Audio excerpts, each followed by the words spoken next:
ओम नमः शिवाय। हर हर महादेव। आप सभी का दिन शुभ हो। आज श्रवण कीजिए फाल्गुन मास कथा अध्याय 6।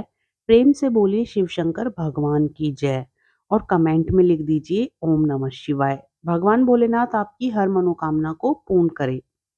आगे की कथा में ब्रह्मा जी कहते हैं, नारद, तदंतर मैना और हिमालय आदर पूर्वक देव कार्य की सिद्धि के लिए कन्या प्राप्ति के हेतु वहां जगजननी भगवती उमा का चिंतन करने लगे, जो प्रसन्न होने पर संपूर्ण अभिष्ट वस्तुओं को देने वाली है। वे महेश्वरी उमा अपने पूर्ण अंश से गिरिराज हिमवानु के चित्र में प्रविष्ट हुई। इससे उनके शरीर में अपूर्व एवं सुंदर प्रभा उतर आई। वे आनंद मग्न हो अत्यंत प्रकाशित होने लगे। उस अद्भुत तेजो राशि से संपन्न महामना हिमालय अग्नि के समान अदृश्य हो गए थे। तत्पश्चात सुंदर कल्याणकारी समय में गिरिराज हिमालय ने अपनी प्रिया मैना के उदर में शिवा के उस परिपूर्ण अंश का आधान किया।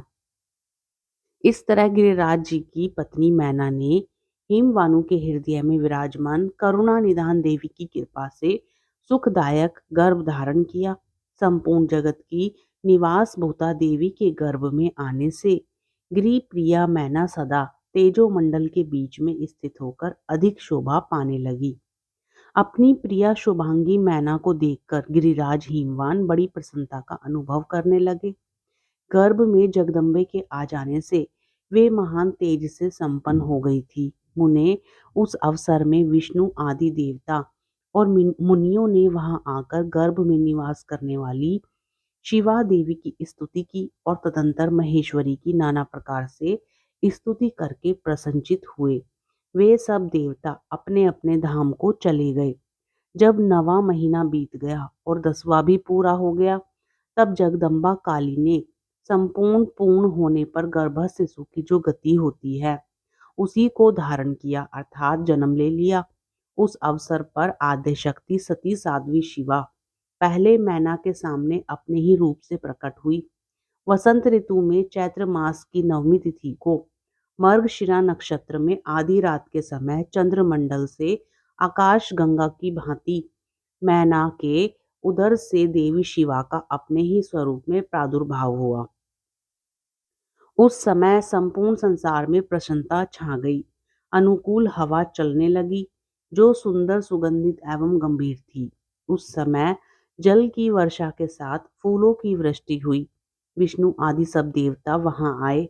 सबने सुखी होकर प्रसन्नता के साथ जगदम्बा के दर्शन किए और शिवलोक में निवास करने वाली दिव्य रूपा महामाई शिव कामनी मंगलमयी कालिका माता का स्तवन किया। नारद, जब देवता लोग स्तुति करके चले गए, तब मैना का उस समय प्रकट हुई नील कमल दल के समान कांति वाली श्याम वर्णा देवी को देखकर अतिशय आनंद का अनुभव करने लगी।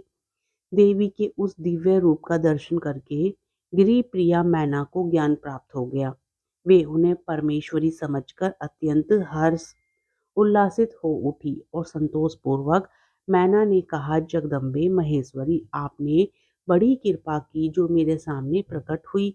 अंबिके, आपकी बड़ी शोभा हो रही है। शिवे, आप संपूर्ण शक्तियों में आद्य शक्ति तथा तीनों लोकों की जननी हैं।